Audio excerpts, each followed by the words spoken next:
Lekin mana ismingiz nima ekan? Ism familiya? Nodirbek. Nodirbek Xudoberdiyev ekan. Kamadi meni to'xtatgan yo'q. Magazinga mana do'konga non olgani keldim. To'xtatib, evakuator chaqirib olib kirib qo'yaman deyapti. Shunaqa Kamchiligingiz nima kamchiligi? kamchiligimmi? Kamchiligim yo'q. Mashinani yangi oldim aka. Ishonchnomangiz yo'q, ha? Bor ishonchman. Pravo qo'lingizda turibdi-yu. Ishonchnomangiz yo'qligi uchun sizni Pravo qo'lingizda turibdi. Meni to'xtatganingiz yo'q komandir birinchi o'rinda. To'xtatyapman aka sizni. Kamerangiz ishlayaptimi? Gap yo'q. Agar to'xtatgan bo'lsangiz aka, mashinani shunday kechib yuboraman. Ishonchnomangiz yo'q, o'shancha mashina vaqtini saqlashni olib turib turaman. Bo'ptimi? Syomka qilavering. Bo'ldi aka.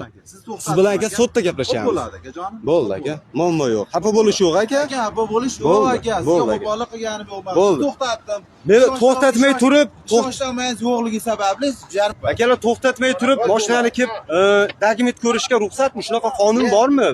Biz O'zbekiston fuqarolariga. To'xtatgani yo'q meni.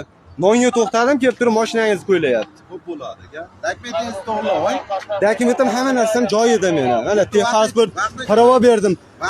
Birinchi o'rinda bu komandir aytdi, sizni dedi, pravoingizni ko'ray dedi. Keyin mashinangni boshqa dokumentlar ham so'rayapti. Shunaqa Evakuator berib yuboring jo'di yo'liga.